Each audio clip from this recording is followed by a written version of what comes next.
Sinimula na po ng Amerikang mangolekta ng panibago pong taripa sa lahat ng inaangkat na produkto ng bansa pero nasa 10% pa lamang ang kinokolekta.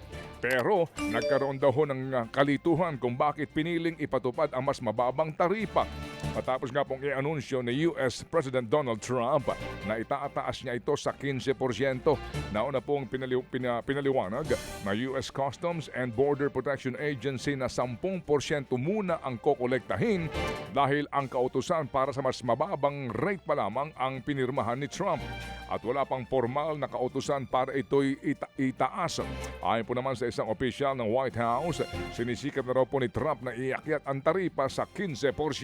Patuloy namang makikipag-ugnayan ng economic team ng Pilipinas sa Amerika matapos ngang i-anunsyo ni Donald Trump na magpapataw ito ng mas mataas pa na taripa.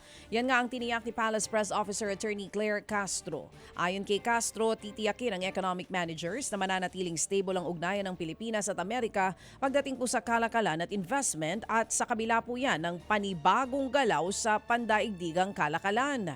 Sa ngayon nga, binabantayan na raw ng economic managers ng Pilipinas ang mga posible pang mangyari na maaaring makaapekto sa exporters at maging sa kalakalan.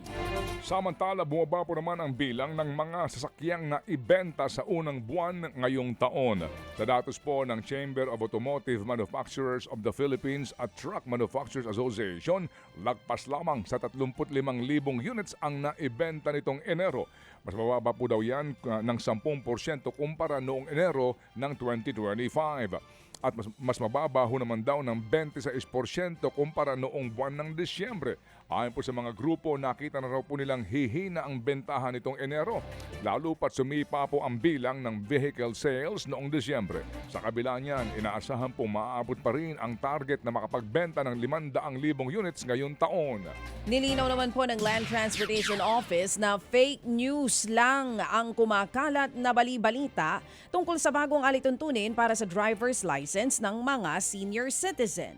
Kasunod po yan ang pagkalat ng isang video tungkol sa bagong medical requirements ng mas mahigpit na renewal process at pagbabago sa validity period ng lisensya ng mga senior mula sa Marso. Ang gate nga ng LTO, wala silang inilalabas na bagong direktiba ukol dito.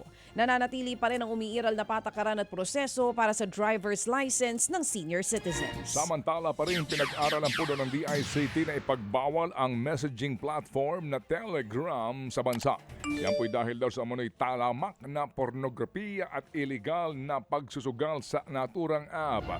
Nakatanggap daw kasi ang ahensya ng report na ginagamit ang naturang app para sa online sexual exploitation, mga scam, illegal gambling at deepfake content. Pero hindi niliwanag ng DICT ang mga insidenteng ito. Sa ngayon po'y nakikipag-ugnayan pa raw po ang pamahalaan sa Telegram para higpitan po ang mga tuntunin nito para maiwasan ang paggamit sa app sa illegal na aktibidad.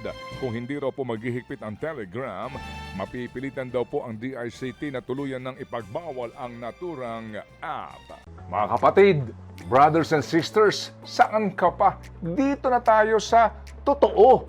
Dito na tayo sa True FM. Mga kapatid, mag-subscribe and follow po kayo sa social media accounts ng True Network PH. Yan po kami, hanapin nyo lang True Network PH, Facebook, Instagram, YouTube, TikTok, and podcast. Mapa Apple or Spotify man yan, mahahanap nyo kami. Lahat ng mga napapanood at napapakinggan nyo po sa programa, nasa social media accounts namin yan. So paano mga kapatid? See you sa social media!